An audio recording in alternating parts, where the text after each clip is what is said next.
자, 지금부터 정보기기 운영 기능사 필기에 대해서 강의하도록 하겠습니다. 첫째, 3페이지 전기 기초 이론에 대해서 설명드리도록 하겠습니다. 전기라고 하는 것은 발전소에서 모터를 돌리면 전기가 만들어집니다. 이때 모터가 돌면 교류라는 파형이 생깁니다. 그래서 전기는 모터를 맨 처음에 발전소에서 물이나 또는 불로 또는 핵발전으로 인해서 모터가 돌 때 다음과 같이 교류라고 하는 것이 생깁니다. 교류는 이런 모양을 띠고 있고 위쪽은 플러스라고 할 수 있고 아래쪽은 마이너스라고 할 수 있습니다. 이때 교류는 전류의 크기와 방향이 주기적으로 변하는 전기.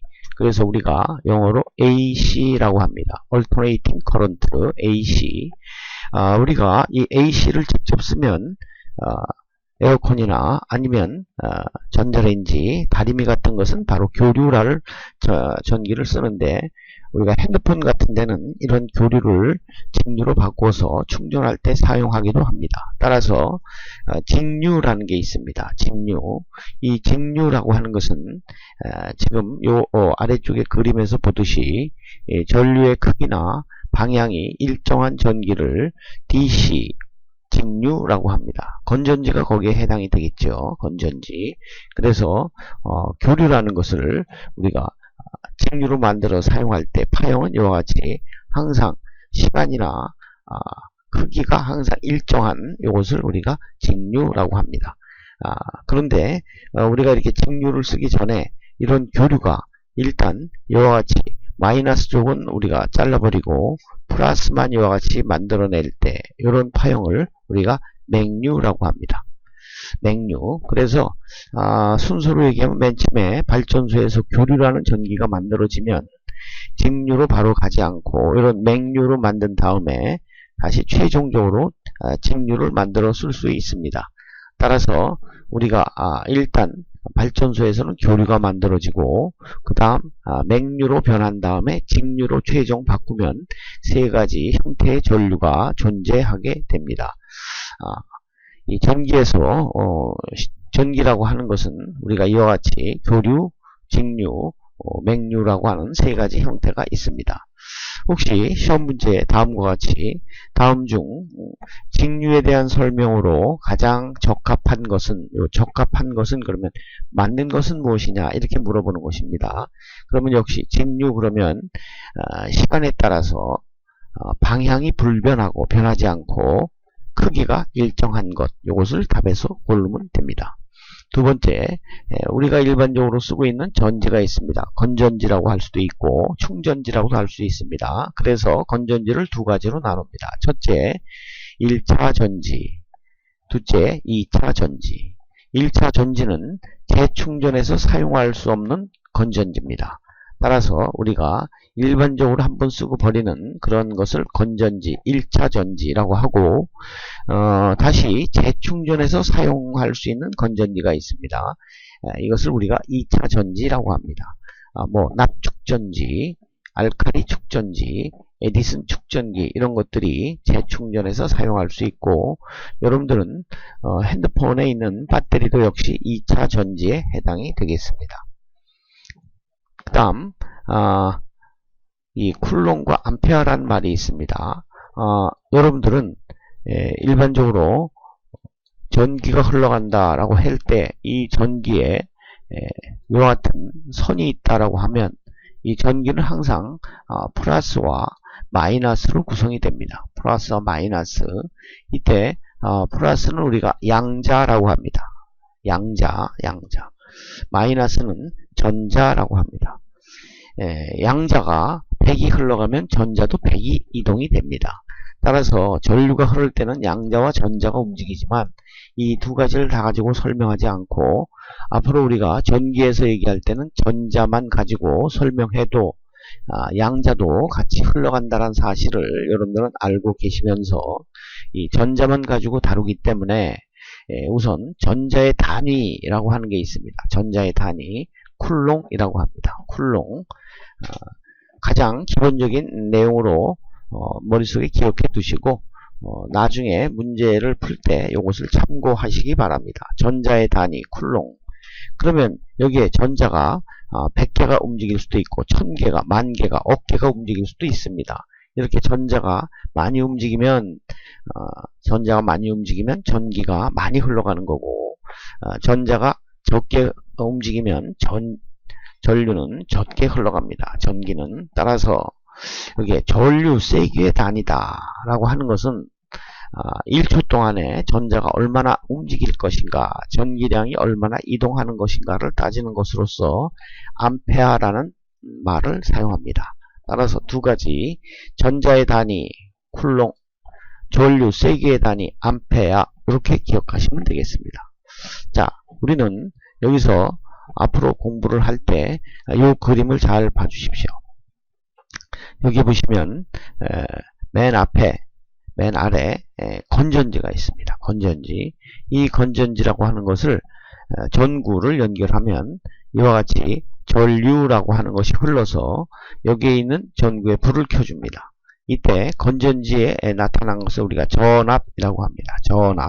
전압은 V라고 표시할 거고, 이 전압, 건전지에 의해서 연결을 하면 이와 같이 전자가 이동이 생겨서 전류가 흘러갑니다. 전류는 I라고 표시를 하고, 저항이라고 하는 것은 여기에 흘러가는 전류를 사용해서 불을 켜지게 하는 것으로서 전류를 소모하는 그런 장치로 우리가 저항 그러면 R이라고 표시할 것입니다.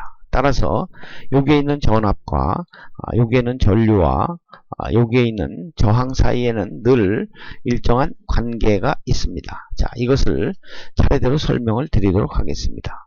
자, 우리가 이 전압이다 라고 하는 것이 있고, 지금 말씀드렸듯이 전류라는 하는 것이 있고 저항이라고 하는 것이 있습니다. 지금 여기서 표시하고자 하는 것은 전압과 전류와 저항을 우리가 간단히 설명하고자 하는 의미에서 이런 식으로 표시를 지금 해서 설명을 드릴 예정인데, 이것은 어디까지나 앞으로 계산 문제를 풀기 위해서 기본적인 생각을 위한 그런 기초 지식이 되겠습니다. 우선 전압이라고 하는 것은 전압이라고 하는 것은 V라고 표시하고, 전력량을 전기량으로 나누는 것을 우리가 전압이라고 합니다. 요 전력량 옆에다가 여러분들은 이런 것도 하나 참고로 해서 기억해 두시면 되겠습니다. 줄이라는 게 있습니다. 한국말로 줄이라고 하는 게 있는데, 이것을 앞으로 J라고 표시할 겁니다. J. 그래서 문제에서 전력량이 얼마고 전기량이 얼마일 때 전압이 얼마냐 이렇게 물어볼 수도 있지만, 줄이 얼마고 전기량이 얼마다 그럴 때 이 전력량 대신에 줄을 사용한다라는 것도 기억해 주시기 바랍니다. 이때 전압이라고 하는 것은 V라는 말을 단위로 쓸 거고, 읽을 때 볼트라고 읽습니다. 두 번째, 전류라고 하는 게 있습니다. 이 전류라고 하는 것은 현재 전하량이 있다. 전하량은 전자가 얼마나 움직이느냐 하는 것이 전하량인데, 전하량을 알려주고 시간을 알려주면 전하량 나누기 시간이 전류가 되겠습니다. 이때 참고하실 것은 요 시간이라는 것은 우리가 초도 있고 분도 있고 시간도 있지만, 요 시간은 계산할 때 항상 여기서는 초라고 생각하셔야 되고, 만약에 문제에서 V라고 주어지면 초로 고쳐서 계산의 결과를 얻어야 됩니다. 아울러 이렇게 I는 T분의 Q다 라고도 우리가 공부하지만, 향후에는 이런 공식도 필요할 수 있으니 한번 적어 보겠습니다. Q는 I 곱하기 T, 이렇게도 표시할 수 있죠. 요 I를 내비두고 T는 요 I와 곱해짐으로 우리가 나중에 머리를 기억을 했다가 쓸 때 이런 공식도 쓸 수 있지만, 이런 공식도 쓸 수 있다는 것은 서로 같은 관계지만 표현에 있어서 차이점으로 기억해 뒀다가 요때 요것을 적용하면 편할 때는 요 공식을 사용하시고, 요 공식이 필요할 때는 또 이러한 공식을 사용하시면 됩니다. 그 다음 이 저항이라는 게 있습니다. 저항이라는 것은 전류의 흐름을 방해하는 것으로서 우리가 저항이 크면 저항이 크면 전류는 적게 흘러갑니다. 저항이 작으면 전류는 많이 흘러갑니다.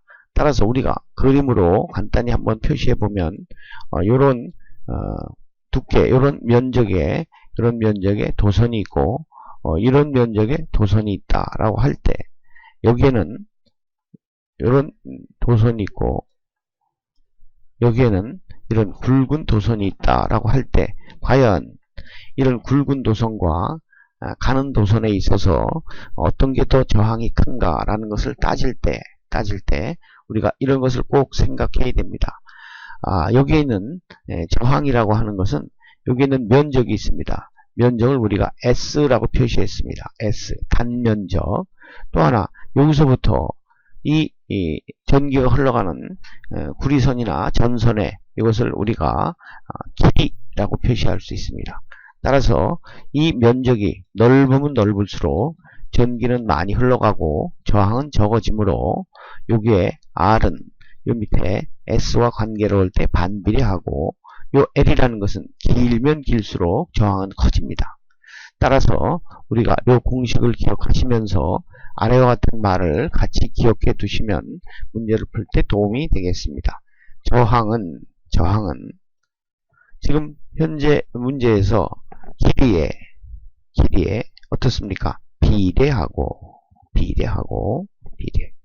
그 다음 면적에 뭐한다? 반비례한다. 반비례. 이렇게 해서 우리가 생각할 수 있어야 나중에 시험 문제에서 다음 중 저항의 설명으로 맞는 것은 틀리는 것은 할 때 이런 말을 꼭 기억하셔서 저항은 길이에 비례하고 면적에 반비례한다라는 말을 기억했다가 답에서 고르시기 바랍니다. 자, 그러면 우리가 이런 기초 지식을 통해서 다음과 같은 법칙이 나옵니다. 몇 가지 법칙이 나오는데 이 옴이라는 사람이 있습니다. 전기, 전자 쪽의 학자가 되겠죠. 이 사람이 열심히 연구한 끝에 법칙을 하나 만들어서 옴의 법칙이다라는 것을 만들었습니다. 자, 아까도 이 그림에서 이 전압이 있고 전류가 있고 저항이 있다라고 할 때 이 세 가지에는 어떤 규칙이 있습니다. 규칙. 그래서 이 옴이라는 사람이 다음과 같은 규칙을 만들어냈습니다. V는 IR이다. 여기서 I는 전류라고 얘기했고 V는 전압이라고 얘기했습니다. R은 저항이라고 할 때 V는 전류에다가 저항을 곱하면 전압이 나온다. 물론 이 공식을 활용하면 I는 R분의 V도 똑같은 공식이지만 바꿔서 표현할 수 있고 R이라는 것은 I분의 V다 라고 하는 것으로 바꿔 쓸 수도 있습니다. 어쨌든 공식 3개를 다 외우기보다는 요거 하나만 기억했다가 앞에 있는 두 공식을 잘 활용을 하시면 되겠습니다. 따라서 우리는 요 공식 하나만 가지고 얘기할 때 공식 V는 IR이다 라고 하는 공식도 외우지만 말도 기억을 해 주시기 바랍니다. 뭐냐? 여기에 여기에 있는 전류는 저항과 여기에 있는 저항과 전압에 비례하고 저항에 반비례한다. 따라서 여기 있는 I와 R은 둘이 관계에 있어서는 반비례 관계가 있습니다. 반비례. 자, 또한 여기에 보시면 전압과 전류는 비례 관계가 있습니다. 여기에 전압과 전류는 비례. 이런 거를 스스로 생각할 수 있으면 되고, 모르면 지금 저항과 전류는 반비례한다. 왼쪽에 있는 전압과 전류, 전압과 저항은 비례한다라는 관계가 있다라고 생각하시면 되겠습니다. 우리가 저항이라는 것은 전류의 흐름을 방해하는 것입니다. 전류의 흐름을 방해하는 것이지만 요거에 반대말이 있습니다. 도전도, 즉 저항이 R이면 R분의 1이라는 것을 표현할 수도 있고, 이 R분의 1이라는 얘기는 저항의 반대 이런 뜻입니다. 따라서 저항의 역수 기본적으로 알아두시기 바랍니다. 도전도, 컨덕턴스라고 얘기합니다. 전류가 흐르기 쉬운 정도. 저항은 전류가 흐르기 어려운 정도. 이렇게 해서 반대되는 말로서 저항의 반대 그러면 컨덕턴스가 되겠고, 저항의 단위는 옴이지만 옴을 뒤집어서 모라고도 읽습니다. 참고로 기억해 두시면 좋겠습니다. 우리가 저항이라는 것을 연결할 때 하나만 연결할 수도 있지만 이렇게 여러 개를 연결할 수 있습니다. 따라서 저항과 콘덴사라는 것을 접속할 때 다음과 같은 규칙이 있으니 계산할 때 참고하시기 바랍니다. 지금 저항을 R1, R2, R3라는 세 개의 저항을 직접 이렇게 연결했다라고 하면 이걸 우리가 직렬 접속이다, 이렇게 얘기를 합니다. 직렬 접속. 이 직렬로 접속이 될 때 이 세 개 R1, R2, R3를 합하면 얼마냐? 이걸 합성 저항이라고 합니다. 합성 저항. 합성 저항 R이라고 하는 것은 그죠? 저항 세 개를 그냥 직접 더하면 됩니다. R1 더하기 R2 더하기 R3. 그래서 직렬은 계산하기가 간단합니다. 그러나 이 병렬인 경우에는 조금 생각을 해야 되겠습니다. 병렬이라는 것은 저항이 이와 같이 R1, R2, R3가 하나로 묶어서 이렇게 하나로 묶어가지고 연결해 놓은 것을 우리가 병렬이라고 합니다. 병렬. 그러면 병렬로 연결될 때는 계산을 어떻게 하겠는가? 우선 저항이 지금은 그림에 3개지만 2개인 경우가 있고 또 3개인 경우도 있고 저항값이 모두 같은 경우가 있습니다. 세 가지를 구분해서 설명을 드리면 저항이 2개일 때, 즉 R1과 R2만 있다라고 하면 이 2개의 저항을 병렬로 연결할 때 합하면 얼마냐? 그러면 위쪽에는 R1 곱하기 R2라고 써주시고 이 아래쪽에는 R1 더하기 R2라고 써주시면 전체 저항 합한 R 값이 나오게 되어 있습니다. 두 번째, 저항이 3개인 경우, 이것은 위에는 R1 곱하기 R2 곱하기 R3를 하시고 아래쪽에는 R1 곱하기 R2, R2 곱하기 R3, R3 곱하기 R1 각각 2개씩 더해서 곱해서 더하면 아래쪽은 계산이 끝납니다. 마지막 저항값이 모두 같은 경우, 공교롭게도 R1, R2, R3가 저항값이 모두 같다라고 하면 이때 한 개의 저항값으로 개수로 나누면 됩니다. 예를 들어서 저항값이 9다. 9라는 저항이 있다라고 하면 이때는 3개를 할지라도 이 위에 있는 곡식을 적용하지 마시고 바로 한 개의 저항값 9, 그 다음 저항의 개수가 몇 개입니까? 3개. 그래서 9 나누기 3 해서 간단하게 합하면 3이라는 저항값을 구해서 답에서 고르시면 됩니다. 지금 설명드린 것은 저항인데 우리가 콘덴사라고 하는 게 있습니다. 콘덴사는 저항은 이와 같은 기호를 쓰지만 콘덴사라고 하는 것은 기호가 이렇게 해서 이런 식의 기호를 사용하게 되어 있습니다. 콘덴사. 그러면 문제에서 콘덴사가 직렬로 병렬로 연결되어 있을 때 계산은 어떻게 하느냐? 계산은 간단합니다.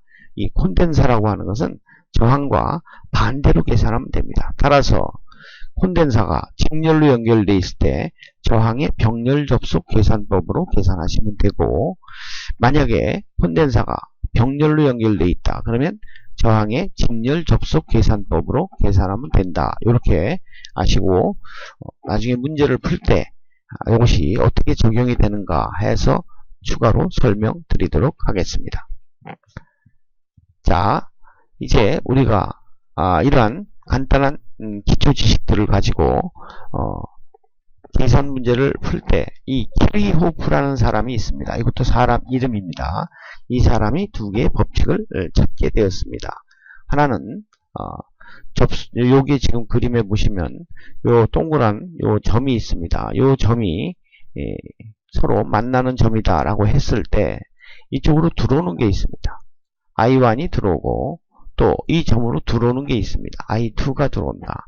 이때 항상 들어오는 게 있으면 나가는 게 있습니다. I3가 나간다 할 때 이 세 개의 전류 들어오는 전류 I1과 I2, 나가는 전류 I3에는 다음과 같은 공식이 성립이 됩니다. I3는 I1 더하기 I2, 즉 접속점으로 흘러 들어오는 전류의 합과 흘러나가는 전류의 합은 같다. 이것을 키르요프라는 사람이 발견을 하고 제1법칙이다 라고 말을 정했고, 이것은 우리가 전류법칙이다 라고 기억하시면 되겠습니다.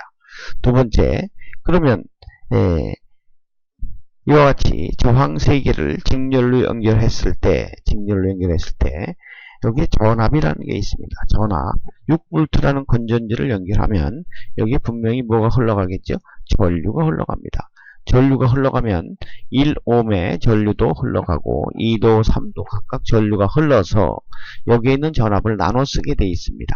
따라서 요 1ohm이라고 하는 데에는 1ohm만큼의 전압을 쓰고 2ohm이라는 데는 2ohm만큼, 3ohm이라는 데는 3ohm만큼 전압을 쓰게 되어 있습니다. 따라서 우리는 다음과 같은 얘기를 할 수 있습니다. 공급된 전압, 우리가 지전력은 각 저항에서 사용하는 전압 강하라는 얘기를 씁니다. 합과 같다. 6V라는 걸 주면 이쪽에서 1, 이쪽에서 2, 이쪽에서 3을 써서 공급된 전압 6을 이렇게 1V, 2V, 3V로 각각 사용하고, 우리가 이렇게 1V, 2V, 3V를 이 전압 강하라는 말을 씁니다. 전압 강하.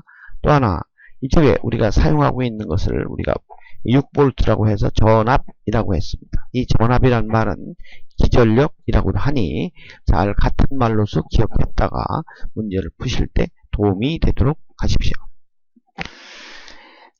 지금까지 키르요프의 제1법칙과 제2법칙까지 설명을 드렸습니다.